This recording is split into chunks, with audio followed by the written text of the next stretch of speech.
Welcome to Relatable Situations. I'm your host, Juan, and I am accompanied by my new co host, Bree. Say hey, Bree. Hey y'all. And hey, y'all. And I am joined by my frequent guest and I guess partner in crime and somewhat of a personal relationship, my mother. Say hey, Mom. Hey, Ma. All right, there you go. All right, so to my longtime listeners and those who are new to the show, I want to welcome you and let you know that we are now hosting the show not only on the traditional podcast platform, but also on YouTube. So look forward to you all enjoying the show where you can actually come and see us and put a name with the face. So very, very excited about that. And which brings me to this topic for the episode, which is a very personal topic for me. It is called FaceTime. And there is a particular reason why I called it FaceTime. Of course, Bree would think it's because I'm trying to include her cheesy iPhones. No offense to the iPhone users, but I am not a You fan of cannot be a hater iPhones. your whole life. You cannot be a hater your whole life. But the reason why this episode is called FaceTime is I want to give those who support the show, the listeners, so on and so forth, some backstory on me and on what you actually see. So, just to give you an understanding of what I'm talking about, you may notice some differences in my facial features in terms of what you would come to expect. Um, that actually is the result of a very serious car accident that I had back in 2005. And because of the car accident, it caused a lot of damage. But one of the things that it did was affect the facial nerves in my face. And that causes me to not only not be able to move my face in a quote unquote normal fashion, but if you look at things like my eyes on one side, or my eye on one side, my cheek muscles, my mouth. You would think that I had either Bell's palsy or I had a stroke, which neither one are true.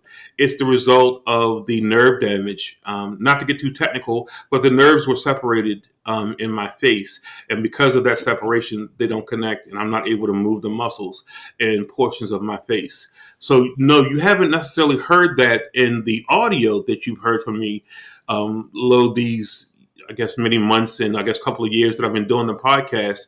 But when you look at me, you are able to see that there are some differences in terms of what you would come to expect. One of the biggest aspects that was affected by this was my ability to smile. Because I am unable to move all the muscles in my mouth and lips, I can't smile in the traditional format, which also means that when it comes time to drink something, I have to use a straw. I have to use a straw because if I try to drink something, it's almost like if you went to the dentist and your mouth is kind of numb from the anesthesia. What is it called? The what is it called, y'all? Mhm. This anesthesia, I guess it is. Anesthesia. Um, Yeah. where your lips are numb and you can't control it, and you try to drink and you dribble. Well, that's what happens when I try to drink. The difference is mine is at this point permanent. So this show is very, very personal. It's very emotional. It's a very touchy subject for me, which is why I have resisted doing video podcasts up to this point. However, through the care and concern from friends and family, I have taken this big step to go on to the video platform, and I wanted those who I know care about me so much to support me in this journey. So I wanted to also give a platform for Bree and maybe my mother to ask questions that they had never asked me before. And some of these questions may be tough, they may be difficult, but I'm doing all of this because I want first off to answer any questions that you as the viewer may have, but also I want to kind of support those who are in similar situations as I am. Not only is this episode about me because if you know me at all, I really rarely like to talk too much about me. It's about the importance of physicality when it comes to things like how you perceive people. I may talk about some of the stories or some of the things that I've experienced in my life since the accident, and how people have perceived me, which in most cases has been incorrect. But I just wanted to get this out here, and then we can move forward and get into more meatier, heartier topics that would help and support you, the listener, and the viewer of our show.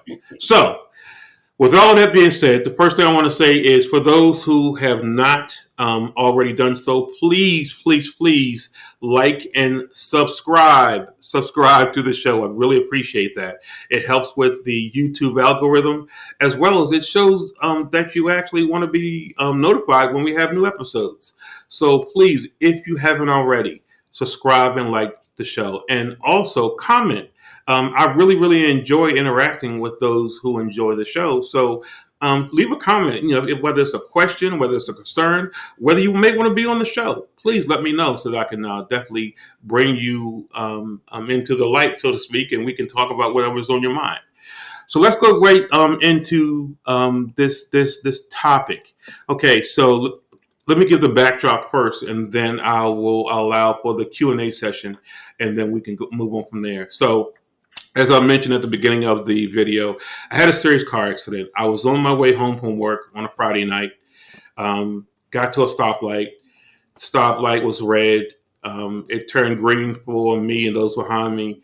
I moved forward. A person coming from my right T-boned me and hit me so hard that the truck rolled around and then flipped on top of me, landing partially on top of my head. And I was pinned underneath the car. I had numerous injuries, everything from a severely dislocated shoulder. Just to give you an idea, my shoulder was separated from the rest of my body, and it was kind of in my chest. My head was cracked open, broken nose, broken toes. I don't know how that happened. What else did I have? You remember you were my caregiver during that time. I'm sorry, Your was it? spine.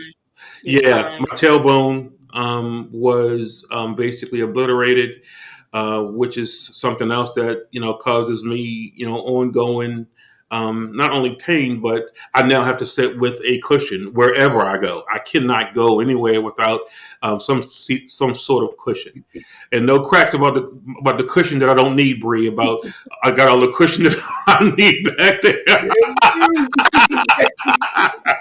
So, but anyway, so uh, in the I guess the melee of the accident, I was basically bleeding out on the street.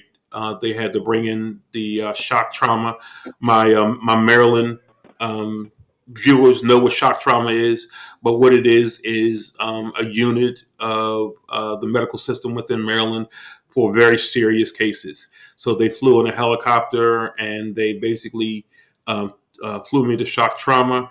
From what I was told, I was deceased at one point while in the helicopter. And then it happened again during the surgery where I was pronounced deceased at some point. They were able to revive me, but that occurred. Some of the things that did not occur, some of the things that God saved me from. There was serious conversation with my mother and people in regards to whether or not I would lose my left arm because they were having trouble sewing my left arm back back into place in my shoulder. It wouldn't stay put. It kept popping out of the socket, as well as I had a number of surgeries that had to kind of put pieces together back in my head. I'm sorry, I'm getting a little emotional. I'm watching my mom, and it's kind of emotional. But anyway, cracked my skull open, and it just caused a lot of damage. And because it caused so much damage, I was probably in surgery. I don't know if I remember correctly, but I want to say it was between 10 and 12 hours, something like that. At least. at least. But it was a lot of surgeries. It was several of them, and yeah, it was a lot that was done. But again, the good news is I'm here He's today. here. I am a blessing. I am, Yes, you are. well, I'm sorry. I've been blessed to be here and to have the discussion with you. And well, thank you, Bree. Thank you Thank so you, Bree. much. Um, Thank you, Bree. uh, thank God there was no brain damage. That was a huge concern. Whether there's going to be brain damage. Very well. It was concerned even after the surgeries if my shoulder would stay in place. There was talk that it still may pop out. So every day, knock on wood, I thank God that my shoulder is still there. Yeah, I have pain and I don't have the same functionality in my arm as I once did, but it's a whole lot better than what could have been. Mhm. But with all of that stuff out of the way, I'll give you some of the questions that I've been asked in the past, and then I will give Bree and my mother an opportunity to ask me some questions that maybe they've been dying to ask, and I want you to please no holds barred, ask me questions because I want to do this one time and be done with it. So, in the past, some of the questions that I've been asked is the most frequent one is, did you have a stroke? Most people think that I've had a stroke because of me not being able to move my mouth in a quote unquote normal way. Um, the other one is, and this one I got from a little boy. This was soon after the accident, and bless his heart, I was so moved that he had the gumption to ask me. But kids, they don't. There's no cut card. They're going to ask you whatever Yeah. what I ask you. So this little boy said to me, "Is your eye a glass eye?" And I thought about that, and I said that's a really good question. I said I know why you might think that because one eyelid is actually a lot higher than the other, and what that is the result of again those nerves not being able to function the eyelids in a normal way on that one side. So no, it's not a glass eye; it's actually my eye. But one thing that I was just thinking about with in regards to my eyes, I'm not sure if Bree knows this, but at one point my eyes were so I'm gonna laugh when I say this because it's funny to say, but I was really cockeyed, but that was putting it mildly. I literally had one eye looking to the left while the other eye was looking straight ahead, and it was so bad. How bad was it, Juan? It was so bad that I could not actually walk, or well, I couldn't walk for a while anyway. But once I was able I to never walk, knew that. yeah, I I never couldn't knew. actually. Yeah, I couldn't actually um, make movements because it was so confusing of which direction I was going. Because I was seeing two totally different viewpoints from my eyes, it was so confusing that the doctors actually had to suggest that I put a patch over my eye. So over one eye. So those are the most prominent questions that I get. I think I covered the one about the eyes. I covered about the stroke. I covered about the brain damage. That's something that really hasn't been asked a whole lot. But I think I did get once a question of did you sustain brain damage as a result of the accident? So with that being said, I've been talking for a while. I'm going to turn it over to my co-host to see what questions she has to ask me, as well as maybe she can kind of coordinate for my mom what questions my mom might have. So Bree, you take it away. So the question that I had for you is when you found out that the damage was going to be permanent to your facial features, what kind of headspace did that put you in? That's a great question, Bree. It was actually shocking. My mother may remember this, but they told her to cover up the mirrors in my house because I lived alone at this point. And my mother was my major care. She was like primarily my only caregiver. So they told her to cover up the mirrors in my house so that I would not see my face, because not only was I not able to move my face a whole lot less than what you see today, Bree, but my face was so twisted. I mean, literally, like when I laugh, you see that my face contorts in a way where a portion goes one direction, another one goes the other direction. Well, it was that way. Period. Whether I was laughing or not, and it was extremely. It was like a huge sag in my face. My face would sag, and that was. I can't put into words to you, Bree, what it was like when I finally went into the bathroom, because understand that when I finally was able to go home to do my rehab, um, I couldn't move around a whole lot. I mean, I still had things that were going on, like the broken toes and what have you. So there was a time when my mother had left me in my house and she went to her house, and I had to go to the bathroom. So I went into the bathroom, and I had a really really big mirror like over top of the sink. So I really wanted to see what's going on. So I ripped the newspaper that she had taped up. I ripped it off. And to say, if anyone has seen the movie Vanilla Sky with Tom Cruise, it was extremely similar to that. There's a part in that movie where he looks at himself and he literally screams like a guttural moan type scream, and that's exactly what I did because I was in such shock. Because up to that point, all the time that I've been in the hospital and in intensive care and everything else, I hadn't seen my face. I hadn't seen anything outside of the fact that my arm was in a sling because they were trying to keep my shoulder in place, and I was on a ventilator, the whole 9 yards. So I didn't have an opportunity to see my face. So when I saw my face for that first time, it was truly shocking, and I cried like a baby, because as I tried to move my face, I couldn't. I couldn't move my face, and that just was. I don't know how else to say it. It was shocking. So I hope that answers your question about that, Bree. Yeah. No, it does. Thank Yeah. you. I'm going to throw this one over to Uh, Mama. So walk us through your emotions and feelings from the accident, caring for him during this time. Okay. Um, it was hard because Juan and I are very, very, very close. And first of all, getting that phone call and knowing, because I am retired from the state police of Maryland, and I know when you are flown to shock trauma.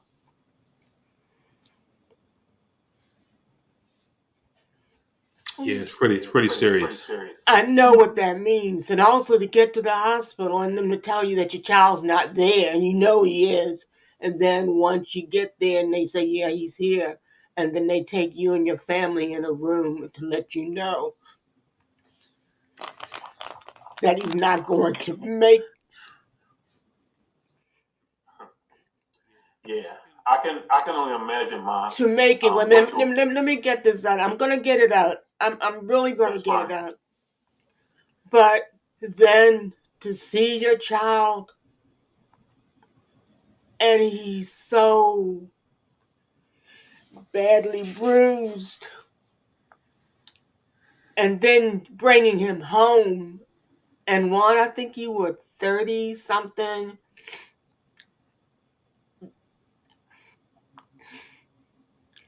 Having to do everything for him because you love him so much. Literally everything. And I mean everything. So I want your viewers to know, don't ever say what you won't do because you will do it. But that part aside, I want to say that, as Bree, you said, he is a miracle. He is a blessing. He's blessed every day. And as far as your face is concerned, Juan, Bree, his face, his face was so twisted. I mean, his face is really straight now. His face was so twisted. And also, after having the accident and not knowing what was going to happen and what condition or what shape he was going to be in, for him to be like he is now, mean and everything, he is such a blessing, and I just thank God. I really, really do, and I can see him changing every day. He may not know it or he may not see it, but I see it. And as far as questions, one, I don't really have any questions for you because we've lived it, you know. But I do want to say, and I know maybe you all didn't think I was going to talk this long, but No, you're fine. the site where the accident happened, it's been a long time, but it's still really hard to go there because you think about your child Hmm. being there. And it's still there, but I still say, I thank God, Juan, that you are where you are and you continually growing and you haven't, as a matter of fact, I think you've gotten better. And I just think this is God's way of, God does things in his time and the way he does things. I think he wanted you to slow down for one thing, and he wanted you to do a lot more things with your life, and you are doing that. And I'm so proud of you. I really am. Well, thank you so But much. I don't have any questions really. But and Bree, I'm Well, sorry, I thank didn't mean to you. make. Thank you for not preparing me for no mascara.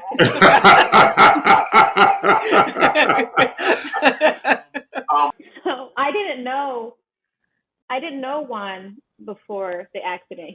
This accident Right, was in 2005, and I met you right, in 2009. And right. I didn't know the before you, the like I just know you, who you are Yeah, now. So did you see any difference in like the old you versus new you? Did people treat you differently yeah, after you had yeah, this yeah. accident? And then, again, great question, Bree. So a few things. I wanted to go back to not only to answer your question, Bree, but I wanted to go back to the accident scene only because I want to inspire those who, as my mother was talking about, feel that they maybe can't do certain things. All right, not to get real graphic, but I will tell you that when the accident occurred, I literally was thrown all around my vehicle, and as I was trapped in the vehicle, it was literally sitting on its top. In other words, it had flipped over. It was sitting on its top, and it was kind of teetering on the curb and the street. And I was somewhere in that mix. And let's just say that uh, I couldn't move. I couldn't move. I couldn't get out. I could hear people all around me yelling and screaming. I could hear the gas of "Oh my God, look at him," so on and so forth. And I remember a woman trying to pull me out, and she couldn't. And I remember hearing her screaming to the people, "Stop looking at him and try to help me get him out. This thing's going to fall on top of him." And I don't know where, as the crowd is still just standing around looking at this poor woman trying to save my life, who, side note, happened to be a nurse who worked at the hospital right around the corner from where I lived. Now, this wasn't shock trauma. This was, another hospital that was close to where I lived at the time. But, imagine the irony that a nurse, a registered nurse, is the one who is one car behind me and is there for me during this time. Well, anyway, she was trying to save my life, trying to get me out of this situation. She saw how the vehicle was literally teetering back and forth, and I'm kind of hanging in the balance. And because I actually had a chance to meet her. I don't know if you remember this, but when we went to court, the woman happened to come to court. I guess the police officers, subpoenaed her, or the attorneys, and she ran and grabbed me and gave me the biggest hug, and she was starting to cry, and she said, I have been looking in the papers every day to see what I was sure was going to be your obituary, because in my mind you died that night. I saw you and I just knew that you weren't going to make it. As a registered nurse, in my professional opinion, you were dead. She said, what amazed me though was as I was trying to pull you out of that vehicle, nobody was helping me. They were all just looking at you, and you were literally bleeding out on the ground. And what saved you was out of the blue, some man that was my angel. Some man came out of the crowd and lifted the truck up enough so that she and I think another person was able to actually pull me out. And now I'm laying on the ground away from the truck. The man then disappeared, never to be found again, and never came forth. So I think I know who that was, that saved my life. I think it was God sending me an angel to save me. But anyway, with that being said, and I'm so sorry, Bree, to make you cry so much. I'm sorry. Um, this is part of the reason why I hadn't shared this, because it's such an emotionally draining thing. It's a whole lot. But let's just say that you had asked me, Bree, has this changed me? Was that your question? Well, I only know this you now, Right. and I wanted to know, did people treat you differently after all of this Okay. So incident? at What was the that like? Okay. So at the hospital, my friends and family definitely treated me differently because they weren't sure what to expect. They weren't sure if they were getting a Juan who now had brain damage and couldn't speak properly. They weren't sure what to expect. One thing that actually sticks in my mind about that, and this is to kind of get off of the heavy stuff and get to something that was a little bit funny. A friend of mine, and I'm sure he will watch this video, but a friend of mine, Derek, came to visit me while I was in the hospital. And there were others in the room at the same time, but Derek was focused on me, and he and I were talking. And I had these tubes sticking out of everywhere and everything else. I had the catheter thing going on, and I said, Derek, come a little closer, so I can tell you something. So he kind of comes a little closer, and I whispered in his ear. I said, look, I said, they don't know it, but I'm peeing right now. And he lost it. He was so through. He's like, Juan, you're still you. You're the same one because nobody knew, because with that catheter in, I don't know if anybody knows this or not, but when you have a catheter in your body, you can pee whatever you want. So all these folks were in the room, and I had the sheets open and everything, but I was peeing and it felt so good. It was like, this is the best. Um, And this is so why we're friends. he and I often talk about that story, and he was so shocked and amazed that, one, you literally haven't changed. You're the same you. Um, but to answer your question, yeah, people did treat me differently because they didn't know how to accept it. In other words, should we talk to him slower? Does he understand what we're saying? And I'm like, yeah, I understand you just fine. I mean, I'm hurting, but I'm good. I'm good. I can hear everything you're saying. Um, but people treat me differently when they first see me speak because they can't figure out what's going on. In other words, I know something's different, can't quite figure out what it is. So that causes them to kind of be a little bit apprehensive in terms of, okay, what's going on. The difference that I had prior to that was, I was just a normal guy before then. I'm still a normal guy, but I mean, I didn't have these facial things going on. So, yeah, they treat me differently until they get to see me interact with him, and then they say, wait a minute, okay, so yeah, there's something going on with his face, but other than that, he's just a regular guy. Which that's the case. I'm still just a regular guy. So hopefully that answers Listen, that question.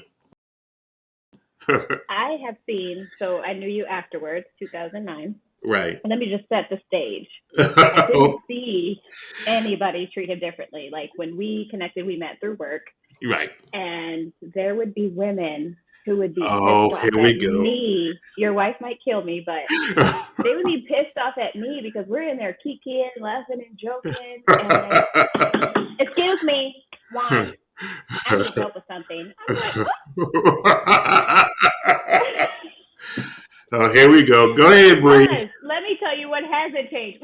We're going to talk about this drip factor. This man, sorry, mama. I'm so sorry, mama. But this man, he has a mouthpiece on him. And the way that he engages with people, and it's not just women, it's just people in general. He has this spirit and this energy that draws people in. And the line was around the corner, seriously, for people to talk to him, not just for I women think and she's men. exaggerating a little bit. I could probably name 10 No, we're talking you're about. right. You're right. But you know, I'm gonna tell you this, Bree. The line might be around the corner now. Let me tell you, when he was in the hospital, he had so many visitors. I mean, so many. I literally had to so I guess you call it a time limit. I mean, it was crowded. It was so crowded. And what I also love when I'm gonna go this back to when you were a little boy. When he was a little boy, Ma, why don't I have any friends? I said, baby, you're gonna have friends. Don't worry about it. And that showed the day that an accident happened. It was so many people, and like you said, Bree. And well, I'm not trying to make your head any bigger than it already Be is, careful. but Be careful. All right. Be careful. Okay. Juan just has Juan has a way about him Oh that God. he's just. I've told him. As a matter of fact, he and I were talking the other day, and I asked him if he has a gift, and I asked him if his gift scares him because, as you said, Bree, he draws people in. He really does. And I'm so grateful, and I'm just so grateful that God that God allowed him to continue to be here. Okay. I'm so So. grateful too, because our friendship, we get the good belly laugh at some of the shenanigans that we have encountered. But even like you said, he has this thing that draws people in, and it doesn't matter. He was prepping for an interview one time, and he got through the first round. We did like the presentation, and he got through the first round, and it was a man, and the man's name was Wayne. And the way that he was like, yeah, I need to hear more. Like what? So okay, so let me jump in. Right? Like a professional interview. Only fans is not out then. Let me jump in because I am really starting to blush. All right. So thank you both, ladies. I appreciate you saying those kind words. I But they're appreciate. true, Juan. They're true. You don't like people to tell you that, but they're true. You're a good guy. You're mean, but you're a good guy. He keeps Okay. it real, and that's what I appreciate about him. He definitely I puts appreciate that. the stories and stuff in check, but Okay. it has been a blessing getting to So know him. thank you. I am Thank you. so proud. I'm not done. Yes, ma'am. I am so I am so proud of the strides that you have made. Being on video, I know, is a big hurdle for you. I have, Yeah. and it makes me really sad. I only have one picture with you, and I can't find it. And it was when we were making breakfast for everybody. We made them pancakes because we wanted to show the Wow. staff that we Yeah. appreciated them. And that's the only picture that I have with you because you will not take pictures. And I joke with you when you first posted the picture on Instagram. I'm like, oh, is this what we're doing? I was a little jealous. I'm like, Heather, where's our picture? So now I'm excited because, your wife, your kids, you can take that next leap and make memories and take lots of pictures with them so they can Yeah. have those moments to hold close when, we all have death in our future, right? Yeah. But to do this, to give them something that they can memorialize and remember you, I'm proud of you for making this step. Well, thank you. And now Thank I you so want to see much. family pictures. Of course, of course. So thank you so much, the two of you. Um, Again, for those who know me, I am really, really shy. Believe it or not, I am really shy. I know Bree still doesn't believe that, but I am really, really shy. So to hear these things about me is great to hear. But it is so. If I was white, I'd be red right now. Trust me, I would definitely be red. Um, but I will say that I really, really appreciate y'all sharing those words. I didn't want to make this show entirely about me, even though the main focus was to get out to everyone, what's going on with his face. I also wanted to talk about, in general, how people are perceived from a physical stature, in understanding how that causes us to treat people certain ways. For those who may be experiencing discomfort from their physical appearance. What I'll say to you is that first off, I understand. I understand what you're going through. But I will say that for the people who do not treat you kindly, they are not worth your time. They are not worth your energy. Devote that time and energy to those who care and love you, because there'll be people that will respond to this video with little smart comments or something to say, and that's their choice. I welcome them just as much as I welcome those who want to tell me how much they enjoy the show. But I will say that at the end of the day, we have to find our own happiness, and we have to be okay with ourselves. It's taken me a long time to even get to this point, and Bree's right. This is a big, big step for me. But it's because of people like Bree, people like my mother, people like my wife, people like my daughters who have. Speaking of, Okay. his wife is bad, y'all. Like, she is so gorgeous. So when you say okay, face and all that, the drip came through for sure. This man is. His wife is so beautiful. Well, thank you for saying that, Bree. I appreciate it. I'm sure she will appreciate it. But I just want those who are going through similar situations as mine to understand that if you surround yourself with those who love and care about you, it makes it easier. It doesn't make it, impossible that, you still won't feel the way you feel, but it makes it easier to deal with. I promise you, I would not have been able to get to this stage if it wasn't for these two ladies here, if it wasn't for my wife, if it wasn't for my kids. Sidebar, my youngest daughter, I'm not going to say her name because I don't want to embarrass her, but my youngest daughter, after I did the first video, she reached out to me by text and she's like, Daddy, I'm so proud of you. My oldest daughter on Instagram, and I will say her name because I love her so much that I think she can handle it. Kirsten, my daughter reached out to me on Instagram and told me how proud she was of me. And I can't tell you how great that made me feel to hear those two young ladies tell me how proud they are that I've made this step. So what I'm saying to you in my call to action to those who are going through similar situations is I encourage you, take a step, as I labeled that first video, take a baby step to try to come into a place of satisfaction with yourself. Understand that you got to love yourself first before others will respect you enough to love you. So try to find a way to love who you are today. That may change in the future, but until it does, love who you are and appreciate what you have given to those that love and care about you. And can I say something, Juan? You sure can. To other people on the other side, don't judge a book by its cover. Please.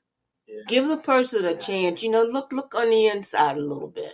You'll be surprised at what you find. You're totally right. A lot of times people do just that, Mom. They judge a book by its cover and they think that because of what they see, that's all there is. And in most cases, there's a whole lot more to it than that. So I'm not going to hold up, too much more because, I can't take all of these positive accolades towards me. It's overwhelming, truthfully.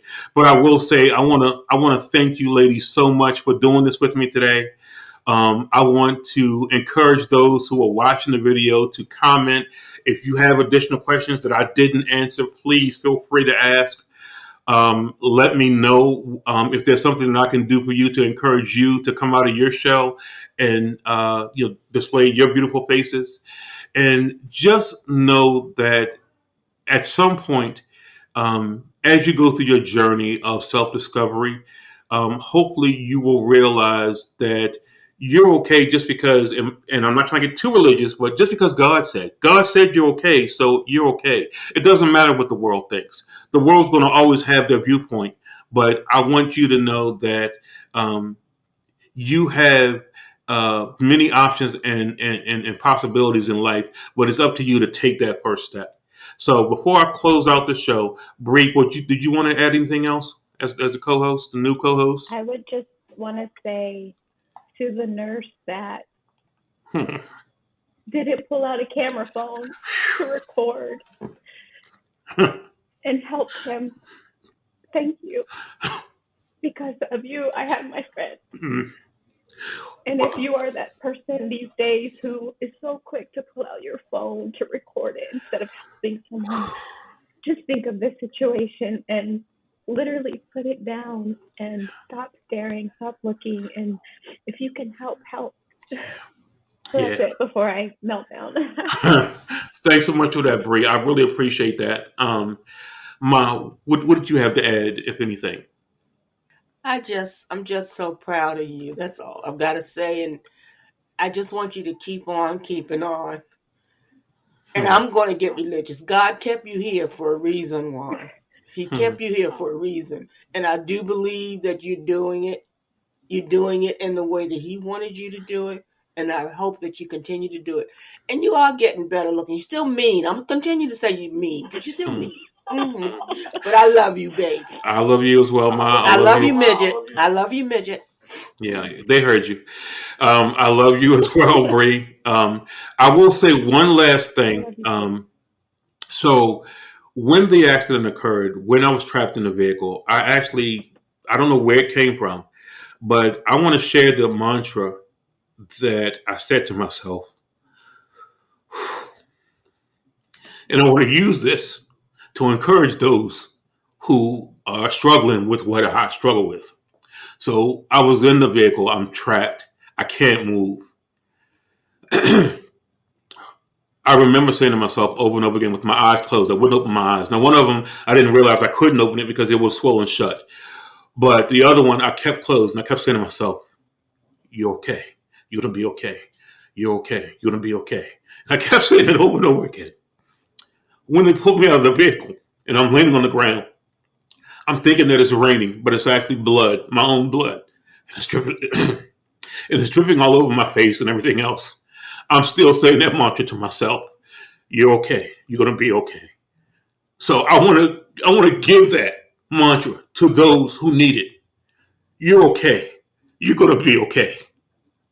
And with that being said, to those who have not already, as I mentioned in the beginning, please subscribe to the show. Please like the show. Please comment.